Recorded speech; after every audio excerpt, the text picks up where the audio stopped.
E anche questa settimana siamo in chiusura di trasmissione, siamo partiti da Palazzo Doglio, abbiamo fatto un lungo percorso, soprattutto sottolineato dal report Krenos 2023, il 30° rapporto delle università di Cagliari e Sassari. Adesso siamo sulla piena attualità perché stamane la CNA ha presentato il suo rapporto annuale, dove si valutano i dati del settore delle costruzioni dell'anno scorso e si fanno le previsioni per questo 2023. C'è un passaggio importante dove si dice che il settore delle costruzioni regionale compone un quadro complessivamente positivo, sebbene non privo di incertezze. Partiamo proprio da qui, segretario. Sì, il quadro positivo è dato da un 2022 che conferma la condizione di straordinaria capacità della filiera delle costruzioni di crescere in maniera significativa.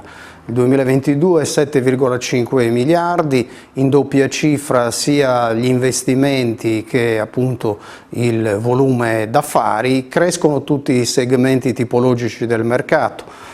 C'è un boom delle opere pubbliche, si passa da 464 milioni a 1,7 miliardi, cresce il mercato immobiliare sia nella parte abitativa che in quella non residenziale, siamo al più 14%, crescono le compravendite, cresce la produzione in doppia cifra, la produzione edilizia e poi anche una significativa ripresa delle imprese, più 246 unità sull'anno precedente e sull'occupazione che torna a raggiungere i 45.000 addetti. Nella conferenza stampa di stamane avete sottolineato soprattutto qual è l'importanza per quanto incide il settore dell'edilizia nel prodotto interno lordo regionale. Assolutamente sì, diciamo che l'edilizia in Sardegna pesa e incide assai di più di quanto per esempio non incida a livello nazionale, ma abbiamo un'incidenza superiore anche rispetto alle regioni meridionali, sia sul valore aggiunto che anche sull'occupazione. E quindi questo è un comparto, come dire, strategico e quindi nella prospettiva è interesse ovviamente di tutti i soggetti curarlo, perché andare a predisporre un quadro e un contesto che non sia avverso alla filiera delle costruzioni significa mettere le basi per un rilancio e un consolidamento di tutta l'economia regionale.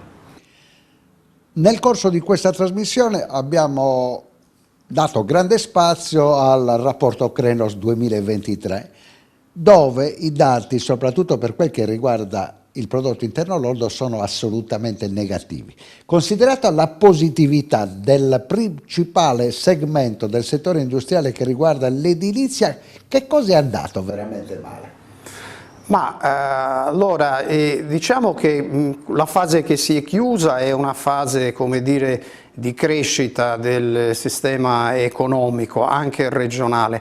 Nella crescita che noi abbiamo avuto a livello regionale molto hanno pesato gli incentivi, per esempio il super bonus del 2,9% che è la crescita complessiva realizzata nel 2022, il 60% è addebitare a questa attività, diciamo, di incentivazione.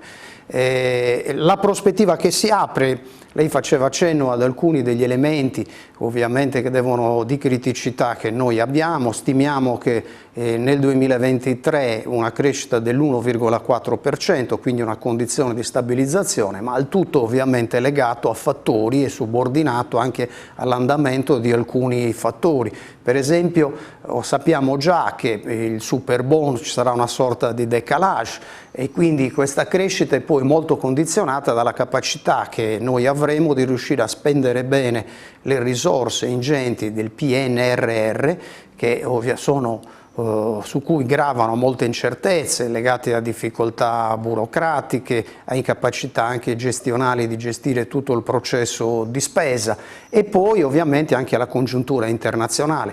per esempio l'incremento dei tassi già sta producendo un rallentamento significativo, per esempio in tutta la parte che riguarda il mercato immobiliare. Ma la sfida per le costruzioni di prospettiva è quella di capitalizzare un periodo davvero straordinario che noi avremo nei prossimi 5 o 6 anni, e quindi dobbiamo cercare di riposizionare a un livello qualitativo più alto tutta la filiera, e anche perché in passato spesso e volentieri abbiamo avuto fasi di crescita economica ma non siamo riusciti a consolidare il tessuto produttivo, che è rimasto debole e anche fragile rispetto alle congiunture avverse. Che percentuale di impatto avete dato all'obbligo dell'efficientamento energetico? Ma noi abbiamo anche stimato l'impatto sulla filiera delle costruzioni e sull'economia regionale per quanto riguarda la nuova direttiva UE sulle cosiddette case green. Intervenire su un 15% dello stock abitativo isolano, il 15% è, come d'altronde dice la direttiva europea, quella parte di edilizia che dovrà essere per prima interessata appunto dagli interventi di ristrutturazione, significa intervenire su circa 14.000 case all'anno per i prossimi 10 anni. E questo vorrebbe dire mettere in campo investimenti nell'ordine di quasi 8 miliardi di euro, e sappiamo già che nel 2022 il 42% dell'occupazione diretta nel settore delle costruzioni è addebitabile all'attività di ristrutturazione e di rinnovo.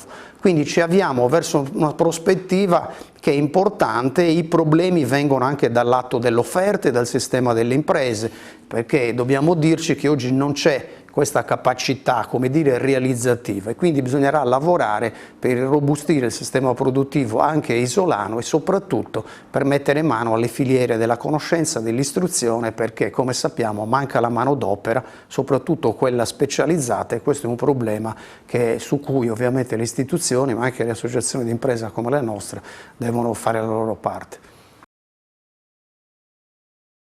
Capitolo 3. Punto 4 del vostro report, si parla del mercato del credito, e credo che questo sia un momento che ci riporta indietro di 2 o 3 anni.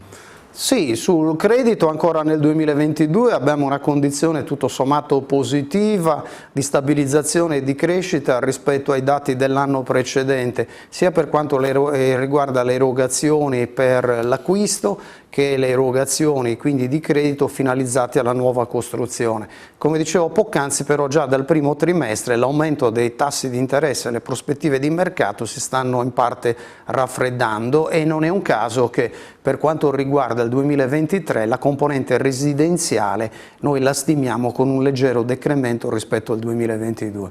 Comunque si conferma sempre una Sardegna a 2 velocità, ci sono punti dell'isola, gli estremi, Gallura e area metropolitana di Cagliari, che viaggiano a un passo doppio rispetto al resto della regione. Assolutamente sì, noi abbiamo una fortissima polarizzazione e quindi anche delle disuguaglianze, come lei ricordava, molto forti. Le aree che trainano l'isola sono quelle a cui lei faceva riferimento, le aree dell'interno, e le altre che stanno un po' ai margini e rischiano di avere una condizione di sottosviluppo.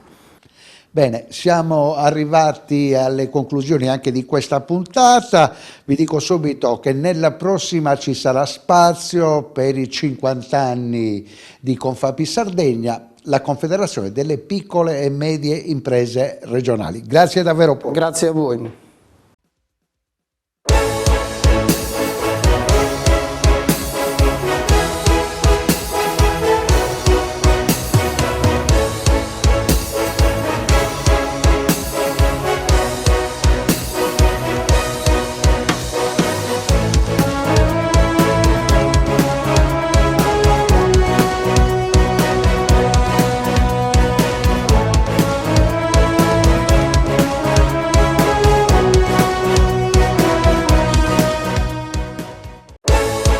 Panorama Sardo, in collaborazione